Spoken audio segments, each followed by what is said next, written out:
ایک حدیث شریف سے میں بات کا آغاز کرتا ہوں۔ حضور نبی رحمت شفیع امت صلی اللہ علیہ وآلہ وسلم آپ نے ارشاد فرمایا، من صلی علی 50 مرۃ فی کل یوم صافحتہ یوم القیامہ۔ فرمایا جو بندہ ہر روز کی بنیاد پر اپنی عادت بنائے کہ وہ میری ذات پر 50 مرتبہ درود پاک پڑھے گا، میرے آقا فرماتے قیامت والے دن میں اس کے ساتھ مصافحہ فرماؤں گا۔ اس واسطے کثرت محبت اور شوق کے ساتھ درود پاک پڑھا کیجئے۔ اللہ تعالی ہم سب کو عمل کی توفیق عطا فرمائے۔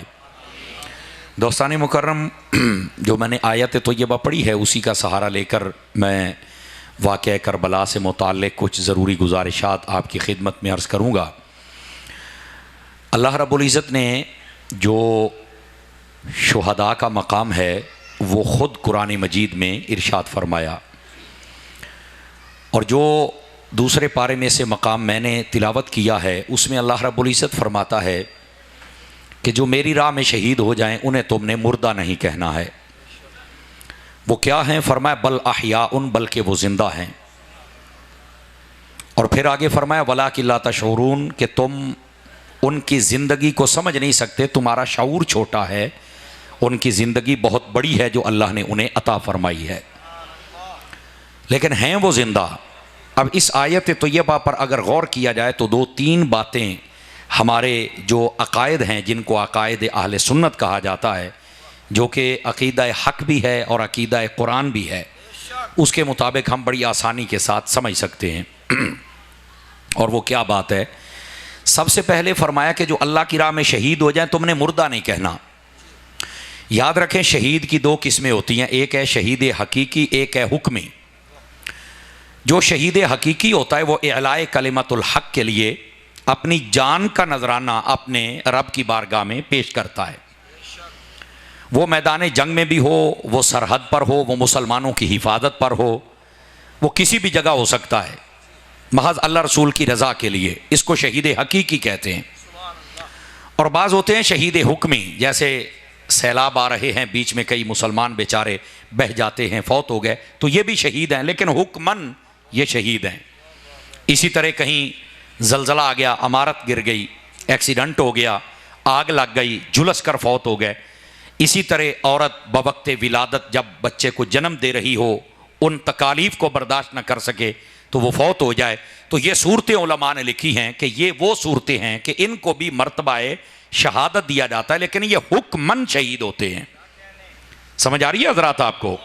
لیکن آج ہم بات کریں گے کہ جو حقیقتاً شہید ہیں، حقیقی شہداء، جو اعلاء کلمت الحق کے لیے اپنی جانوں کا نذرانہ پیش کرتے ہیں، اللہ فرماتا ہے کہ تم ان کو مردہ نہیں کہہ سکتے، وہ زندہ ہوتے ہیں۔ حالانکہ آپ پڑھے لکھے حضرات ہیں کہ جب بندہ شہید ہو جائے تو شہید ہونے کے بعد اس کو قبر میں ہی رکھا جاتا ہے، وہ فوت ہو جاتا ہے، موت کا ذائقہ چکھ لیتا ہے، لیکن اس کے باوجود فرمایا کہ تم اس کو مردہ نہیں کہہ سکتے۔ اور یہی بات تو ہم سمجھا رہے ہیں کہ کئی قبروں میں چل کے زندہ ہوتے ہیں اور لوگوں کو سمجھ نہیں آتی، اے جی قبراں جڑا ٹر گیا تو کدھا زندہ ہوندا ہے؟ میں کہ اینج ہوندا ہی۔ آپ قرآن مجید کو سمجھے ہی نہیں تو پھر بحث کا کیا مطلب ہے؟ تو جو شہید ہوتا ہے قبر میں جاتا ہے، 100 سال کے بعد بھی آپ اس کی قبر پہ جائیں تو آپ اس کو مردہ نہیں کہہ سکتے، کیونکہ اللہ نے منع کر دیا ہے، وہ زندہ ہے۔ تو میں یہی ہم سمجھا رہے ہیں۔ اور شہید کہاں زندہ ہے؟ اپنی قبر میں۔ جملے کا لطف لیجئے گا، وہی شہید اپنی قبر میں زندہ ہے، تو جو ہر قبر میں تشریف لائے پھر اس کے بارے میں فاضل بریلوی نے صحیح کہا ہے نا، تو زندہ ہے واللہ، تو زندہ ہے واللہ، میری چشم عالم سے چھپ جانے والے۔ تو پھر اس کے بارے میں تاجدار گولڑا اعلیٰ حضرت تاجدار پیر مہر علی شاہ صاحب نے صحیح کہا نا، اس صورت نو میں جان آکھاں۔ موبائلوں سے نکل کے میری بات سنیے، اتنے کیمرے لگے پھر آپ موبائلوں پہ ویڈیو بنا رہے ہیں، احمد تھکن والی گل ہے، جے پنج پالو پتر، کوئی فائدہ نہیں، نہ ریکارڈنگ صحیح ہوگی نہ آواز صحیح آئے گی، اینا کو لے لیا جی مسکینہ کولوں، تو ذرا جیب وچ پاؤ نا۔ ہاں بولیے سبحان اللہ ذرا پیار کے ساتھ۔ دوستانے کی میں صحیح کہہ رہا ہوں، دیکھو اتنے کیمرے ہیں، مجھے بسا اوقات ہوتا ہے کہ میں ان کو روکوں کہ آپ ایسا نہ کیا کریں، ہن مینوں پچھلے بندے نہیں نظر آندے پے، اے جی سمجھو سامنے میرے ایک تمبو لگا کھلوتا ہے، لیکن کیا کروں، یہ کہندے نے بھی اور تیریاں تقریراں وائرل ہو جاندیاں، ساڈی دال روٹی چلی ہے، تو مجھے وہ بھی ڈر لگتا ہے۔ لیکن ان کو میں اکثر یہ بھی کہتا ہوں کہ تھم ہل غلط نہ لایا کرو، یہ میں اکثر سمجھاتا رہتا ہوں، اور آج پھر میں کہہ رہا ہوں، یہ بس اوقات ویورشپ کے چکر میں ایسا غلطی کر بیٹھتے، نہیں ہونی چاہیے، جو سیدھی بات ہے آپ وہ لکھیں، اپنا مستقبل بھی برباد کرتے ہو, اگلے پر بھی انگلیاں اٹھاتے ہو, تو یہ فائدہ نہیں. چلو آ گئے نے تو مسکین مت آکھ ہے جی آ ہی گئے نے تو چلو تسی برداشت کرو, میں بھی کردا پیا تسی بھی کرو. سمجھ آ رہی ہے؟ اگر یہ بنا رہے نا, او پتر جیب چ پا لاؤ, تو کرنا تے سندا ہے, جیب چ پا, ادھر میرے ال ویکھو, موبائل کوئی نہ نکالے, بات سنیں آپ حضرات. میرے عزیز اور میرے پیارے بھائی, اس بات کو سمجھنے کی کوشش کیجئے. سمجھ آ رہی ہے آپ کو؟ میں آسان بول رہا ہوں اور آسانی سے بات سمجھاؤں گا. جو شہید ہے فرمایا کہ وہ زندہ ہے, اس کو تو مردہ نہیں کہہ سکتے, حالانکہ قبر میں ہے. تو یہ مسئلہ تو کم از کم آج حل ہو گیا کہ قبروں والے کچھ زندہ ہیں. اور میں آپ کو ذمہ داری سے عرض کر رہا ہوں, قبروں والے کچھ زندہ نہیں ہوتے, سب زندہ ہوتے ہیں. سمجھ آ رہی میں نے کیا کہا؟ سب زندہ ہوتے ہیں. آپ کہوں گے علامہ صاحب ہے کڑی گل. میں نے کہا میں اگلی بات بھی کر دوں تاکہ آپ کو سمجھ آ جائے. مسلمان ہو تب بھی قبروں میں زندہ ہے, کافر ہو تب بھی زندہ ہیں. اب کیا 5-7 بولے باقی سارے چوبی آگ موڑ بھی کیڑے پاسے ڈور پہ ہے. او بھائی اس پر دلائل ہے نا, ہم نے کبھی سوچا سمجھا نہیں نا. آپ سمپل سی بات یاد رکھ لیں, جب بھی کوئی مار کے قبر میں جاتا ہے تو اس کو اٹھایا جاتا ہے, اٹھو سوالوں میں جواب دے. تو میں کیا مردے کو لو سوال تے نہیں نہ ہوندے. سمجھ آ رہی؟ آخر زندہ صحیح ہوتے ہیں نا. ہاں, اور پھر اگلی بات, تسی آکھیا جی کافر بھی قبروں میں زندہ ہے تو مسلمان بھی, یہ کیسے؟ تو میں نے کہا کیا نبی پاک کی یہ حدیث نہیں ہے اور یہ صحیح میں موجود ہے. میرے نبی نے فرمایا انما القبر روضۃ من ریاض الجنہ او حفرۃ من حفرۃ النار, کہ قبر یا جنت کے باغوں میں سے ایک باغ ہے یا جہنم کے گڑھوں میں سے ایک گڑھا ہے. بھائی بندہ مومن کی قبر جنت ہے تو یہ مار کے مٹی ہو گیا تو اس بات کو آپ سمجھے نا, کب یہاں سے جنت آئی ہے. اور پھر اگر جو بندہ کافر ہے اس کی جو قبر ہوتی ہے وہ جہنم کا گڑھا ہے, اس کو عذاب دیا جاتا ہے.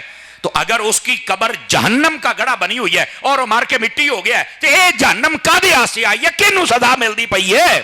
اے دا مطلب کچھ وچ ہے. سمجھ آ رہی ہے میری بات کی؟ تو اس بات کو سمجھنے کی کوشش کریں.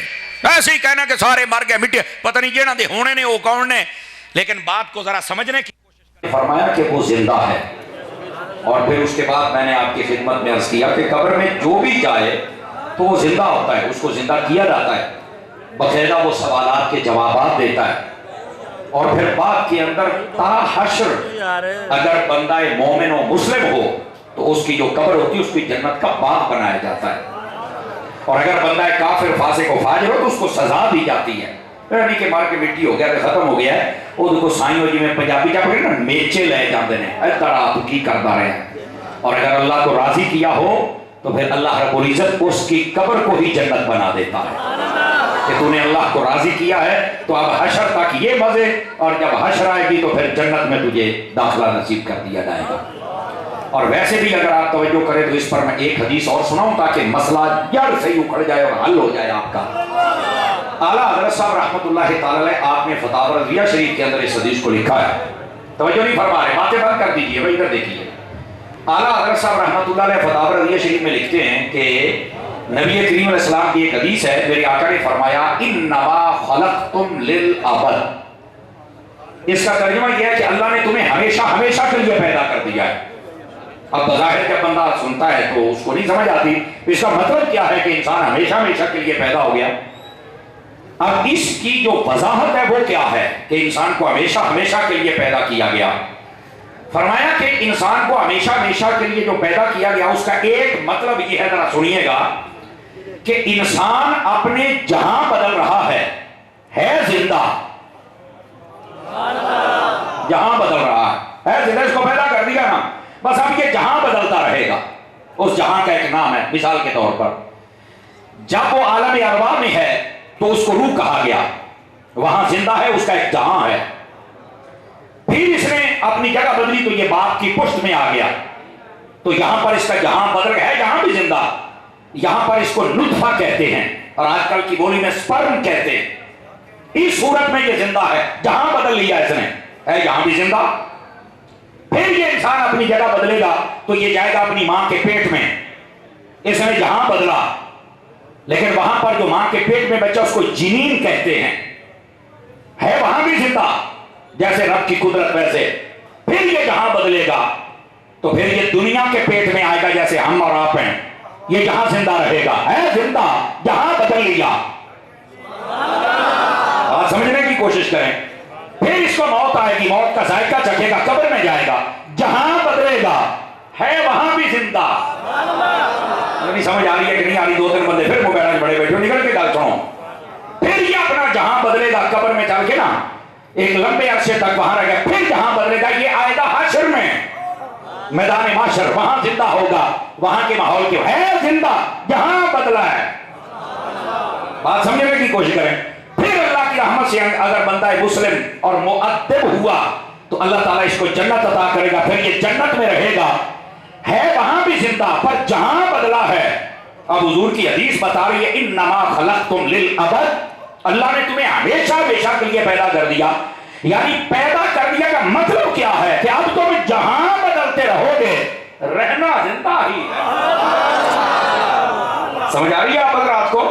موت کا ذائقہ صرف چکھایا گیا کہ یہاں سے وہاں, اور اسی لیے موت کو انتقال کہتے ہیں. انتقال کا معنی ٹرانسفر ہونا, پہلے یہاں تھا اب یہاں ہے, قبر میں ہے, بس صرف یہ ٹرانسفر ہوا ہے, اللہ خیر اللہ اگلے یہاں میں گیا ہے. اور ویسے بھی یہ جو قبر کی زندگی, اس کو علماء کی بولی میں کہتے ہیں برزخی زندگی. برزخ پردے کو کہتے ہیں, پردہ سامنے آ جائے, پہلے ادھر زندہ تھا اب ادھر زندہ ہے زندہ. اب اس بات کو اگر آپ سمجھ گئے تو کئیوں کے بہت سارے مسائل حل ہو سکتے ہیں کہ جب یہ مرنے والوں کا یہ حال ہے تو آپ بتائیں پھر جو شہداء ہوتے ہیں یا انبیاء ہوتے ہیں, پھر اللہ رب العزت ان کو کیسی بلند زندگی عطا فرماتا ہے. یہ تھی پہلی بات. اب آ جائیے ذرا دوسری بات آپ کی خدمت میں عرض کروں. اللہ رب العزت فرماتا ہے جو شہید ہے یہ زندہ ہے, اور پھر کیا کہا؟ فرمایا اس کو تم نے مردہ نہیں کہنا. کیوں؟ فرمایا تمہارا شعور چھوٹا ہے, لیکن اللہ نے اس کو زندگی بڑی عطا فرمائی ہے. تو جب یہ کہہ دیا گیا کہ تمہارا شعور چھوٹا ہے, تو پھر چھوٹے شعور والے بھی جھگڑا کرتے ہیں کہ کیسے زندہ ہے, جدو تیرا دماغ ہی چھوٹا ہے تو پھر تیرے بحث کرنی بنتی نہیں. ابھی یہ ایک نقطہ سمجھ آ جائے تو یہ سارے معاشرے کی بحث ختم ہو جائے گی. کوئی اس گلی کے نکڑ پہ بحث کر رہا ہے, کوئی وہاں بحث کر رہا ہے, کوئی وہاں. وہ اللہ کے بندے دماغ چھوٹا ہے, ان کی زندگی بڑی ہے, بس ہم نے ماننا ہے. سمجھ آ رہی میری بات کی؟ تو یہ اصل مقصد ہے. تو جب شہید کا مقام ہمیں سمجھ نہیں آ سکتا تو پھر نبی کا کیسے آئے گا؟ اور جب ہم نبی کا نہیں سمجھ سکتے تو سب نبیوں کے امام کا مقام کیسے سمجھ آ سکتا ہے؟ تو ہم سب کو ایمان رکھنا ہوگا تاکہ ہم سمجھے کہ دینی تعلیمات کیا ہیں. یہ تو ہوگی قرآن کی آیت جس میں شہداء کے مقام کو بیان کیا گیا. اب ذرا دوسری بات بھی سنیے گا. احادیث طیبہ کے اندر نبی پاک علیہ السلام نے جو شہید کا مقام بیان کیا وہ پتہ کیا ہے؟ بہت ساری احادیث, لیکن کچھ بطور نمونہ عرض کرتا ہوں. فرمایا شہید جب اللہ کی بارگاہ میں رتبہ شہادت حاصل کرتا ہے تو اس کو صرف اتنی تکلیف ہوتی ہے جتنی آدمی کو سوئی چبھنے کی تکلیف ہوتی ہے. اس کے بعد اسے کوئی درد نہیں ہوتا, حالانکہ اس کے جسم ٹکڑے کٹ جاتے ہیں, اور بس اوقات جو دشمن ہوتا ہے وہ مسرا تک کر ڈالتا ہے, سب کچھ کرتا ہے, لیکن اسے تکلیف نہیں ہوتی. اور فرمایا کہ اس کا خون کا قطرہ زمین پر گرنے سے پہلے اللہ اس کے سارے پچھلے گناہوں کو معاف فرما دیتا ہے. ایک تکلیف اتنی, اور دوسرا گناہ معاف. اور تیسری بات, جب شہید اللہ کی بارگاہ میں جاتا ہے تو میرے محبوب کریم علیہ السلام نے فرمایا اللہ تعالیٰ اسے کلام فرماتا ہے, میرا رب کہتا ہے کہ تو نے مجھے راضی کیا اور الہی کلمت الحق کے لیے آپ کی جان کا نذرانہ دیا, اب بتا تیری خواہش کیا ہے تاکہ تمہیں آج راضی کیا جائے. تو وہ پتہ شہید کیا طلب کرتا ہے؟ وہ کہتا ہے باری تعالیٰ ایک موقع دوبارہ دے دے کہ میں اسی طرح تیرے راہ میں شہید ہو کے دوبارہ آ جاؤں, ایک موقع مجھے دے دے. اور اس وقت میرا رب کیا فرماتا ہے؟ لا تبدیل لکلمات اللہ, اللہ کے کلمات بدلتے نہیں. اللہ نے فیصلہ کر دیا ہے کہ جو ایک مرتبہ موت کا ذائقہ چکھ لے گا کسی بھی رنگ میں, اسے دوبارہ پھر موت نہیں دی جائے گی. اس نے ایک مرتبہ چکھ لیا. تو یہ ہے مقام شہید. بلکہ یہاں پر ایک بات اور بھی آپ کی خدمت میں, توجہ میری طرف کر سکتے ہیں آپ حضرات؟ دائیں بائیں دیکھنا بند کر دے, بجلی آ گئی, لائٹ آ گئی, اللہ خیر صلی اللہ. غور سے سنیں ذرا, نبی پاک صلی اللہ علیہ وآلہ وسلم آپ کی اگر تعلیمات کو دیکھا جائے تو مقام شہید کیا ہے؟ حضرت جابر بن عبداللہ انصاری رضی اللہ تعالی عنہ, آپ کے والد گرامی شہید ہو گئے احد کی جنگ کے اندر, اور آپ کی بہنیں زیادہ تھیں اور آپ کے اوپر بہت زیادہ قرضہ تھا. یہ بخاری شریف میں روایت موجود ہے, ذرا غور سے سننا. آپ بڑے پریشان ہوئے کہ میرے اوپر ایک بڑا وزن آ گیا، بوجھ آ گیا، تو اب میں کیسے یہ سارا برداشت کروں گا؟ بھائی توجہ ہے حضرات، ہلو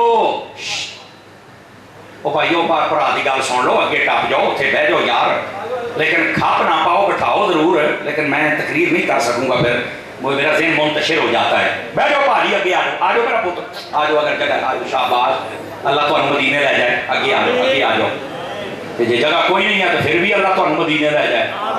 ہاں اب ذرا سنیے، جو فقیر آپ کی خدمت کھاپ نہ پاوے، کسی بندے کی اچھی آواز نہ آوے، چونکہ میں سبق سنا رہا ہوں۔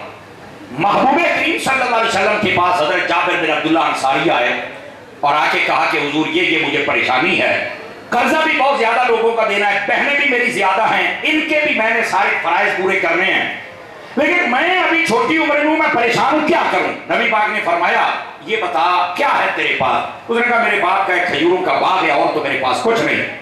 نبی پاک نے فرمایا پھر ایسے کرنا، جس دن کھجوریں توڑ لینا اس دن مجھے بلا لینا، اور اس کے بعد سارے قرضے لینے والوں کو کہنا کہ پیسے میں نہیں دے سکتا، جتنے جتنے پیسے اتنی کھجوریں لے جاؤ۔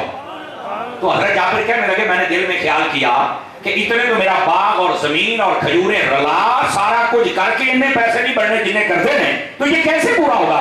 لیکن میں چپ اس لیے رہا کہ حضور نے کہہ دیتا کہ ڈل بن جائیں۔ وہ کہتے ہیں کہ میں نے اس دن بلا لیا نبی پاک علیہ السلام کو، کھجوروں کا سارا توڑ کے ڈھیر لگا دیا۔ اب ذرا غور سے سنیے، بخاری شریف ہے، نبی پاک تشریف لائے، آپ نے کھجوروں کے اوپر فرمایا کپڑا دے دو، اس نے کپڑا کاٹ جو بھی سی انہیں دے چھڑیا حضرت جابر پاک نے۔ نبی پاک علیہ السلام نے کچھ اس پر پڑھا، اللہ بہتر جانے کیا پڑھا، اس کا مطلب ہے کھانا سامنے رکھ کے کچھ پڑھنے میں ہارے تو کوئی نہیں، روکنا رہا ہے ڈرامہ پڑھائی کر دیں جناب۔ نبی پاک نے کچھ پڑھا اور اس کے بعد فرمایا کہ ذرا بلاؤ سب کو اور بولو کہ اپنے اپنے پیسے کے مطابق لے جاؤ۔ ایک کہا جی میرا 10 ہزار ہے، فرما 10 ہزار دیاں کھجوراں پرلا گٹو دے وچ او لے گیا۔ دوسرا میرا 20 ہزار، فرما 20 ہزار دیاں کھجوراں لے جا۔ ایک کہا میری 1000 دیاں، سارے لے گئے۔ جدو سارے لے گئے نا تو نبی پاک علیہ السلام کے پیارے غلام حضرت سیدنا جابر کہتے ہیں جتنی کھجوریں میں نے توڑی تھی سارے لے جانے کے بعد بھی کھجوریں اتنی پڑی ہوئی، سب کی پوری ہو گئی۔ غور سے سنیے ذرا اگلی بات، وہ کہتے ہیں کہ جب میرے ساتھ یہ واقعہ پیش آیا، نبی پاک نے دعا کی تھی کہ آپ تشریف لے گئے، فرمایا بس تو بند بعد میں اندسی کی ہویا ہے۔ اب اگلی بات سنیے، جب آپ بتانے کے لیے جا رہے تھے نا،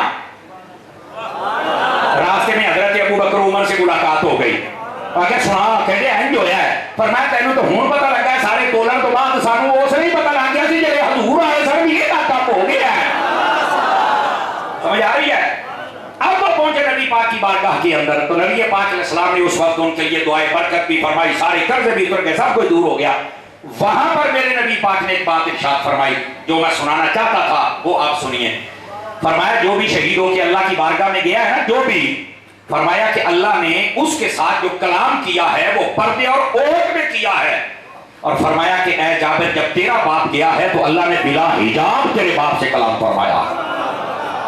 یہ جو شہید ہوتے ہیں رب ان سے ایسے کلام فرماتا ہے، اور وجہ کیا تھی کہ انہوں نے نہ گھر دیکھا، نہ بیوی دیکھے، نہ بچے دیکھے، نہ بیٹیاں دیکھی، بس دیکھا تو مصطفیٰ جان رحمت کو دیکھا ہے۔